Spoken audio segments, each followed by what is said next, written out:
Wala pa yatang sundo yung isang tao dyan, ah. Malamang Chang, nag-away sila. Paano naman kasi, may asawa na ang tao, kung kani-kanino pang lalaking sumasama. Ako ba ang pinariringgan nyo? Bakit? Tinatamaan ka ba? May dahilan kung bakit ako sumama kay Ana. Kaya sana wag niyo akong pag-isipan na masama. Di okay. Tara na nga, Chang.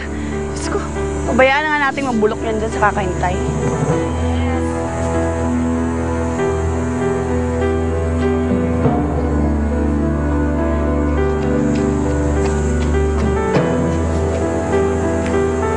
Bakit ka pa nagpunta dito? Alam mo ba nag-away kami ni Sig nang dahil sa'yo? Pinapaikot mo lang daw kami? Pero totoong nawawala si Aling Alicia Eden at kaya kong patunayan yan sa'yo.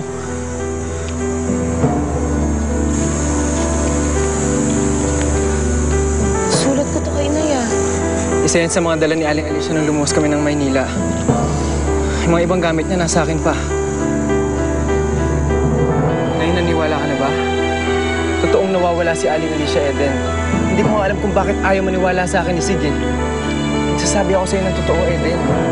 Hindi na kailangan na natin hanapin si Inay. Tara na, halika na. Ahmed, sandali. Pasensya ka na, pero mas mabuti pa siguro kay Sig na lang ako magpasama. Pero marami na tayo nasayang na oras, Eden. Kailangan na natin kumilos. Saan kayo pupunta?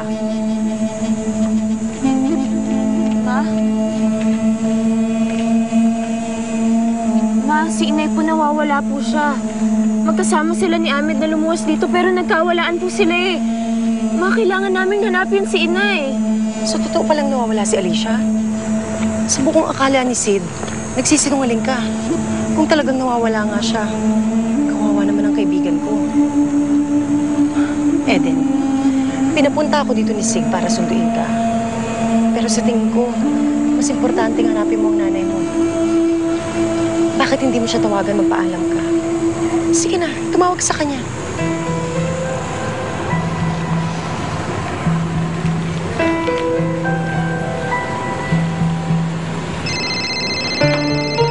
Hello? Sig, magpapaalam lang sana ako sa'yo. Kasi nandito si Ahmed ngayon. Hanapin lang sana namin si Inay. At saka may dala siyang katibayan na siya nga ang huling kasama ni Inay. Ano? Ano ka ba naman, Eden? Pinagtalunan lang natin to kagabi. Nagpa-auto ka na naman dyan. Pero nagsasabi siya ng totoo. Dala niya ang sulat ko kay Inay at yun ang nagpapatunay na magkasama nga sila. Anong klaseng pagpapatunay yun? Pwede naman ninakaw lang niya yung sulat. Tigilan mo yung pagsama-sama sa lalaki yan, ha? Hindi ka sasama sa kanya. Sig! Sig!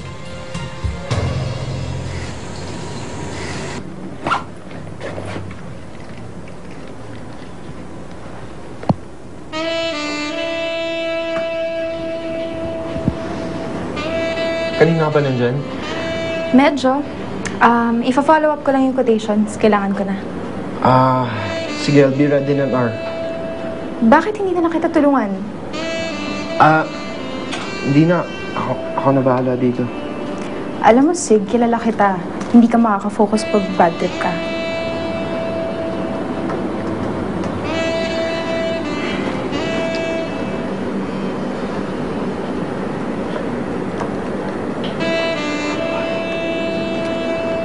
Alam mo, hindi mo naman kailangan mag-alala eh. Hindi naman kita pipilitin magkwento. Tutulungan lang talaga kita kasi kailangan na natin ibigay yan.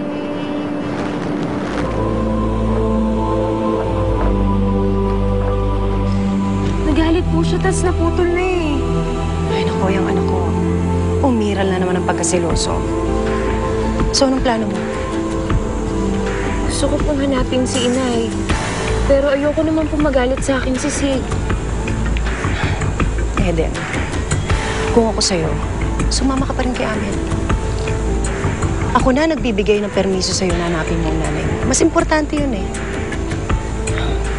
Kahit na sa ganitong pamamaraan man lang, makabawi ako sa mga atraso ko sa pamilya mo.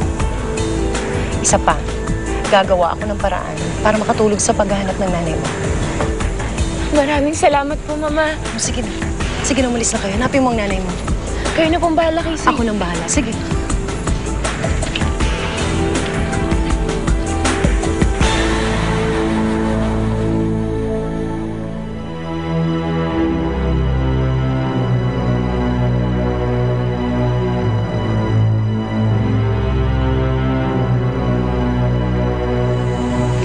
Hello, Sigismundo.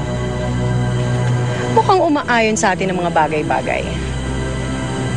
Meron na naman akong magagamit ng panggulo para sa relasyon ni Eden at Cindy. Si Amel. Good. Pero bago mo tuloy ang paghiwalay yung dalawa, siguraduhin mo munang magagamit natin ang babaeng yan sa paghahanap ng perlante. Yan pa nga ang isang rason kung bakit ako tumawag sa'yo.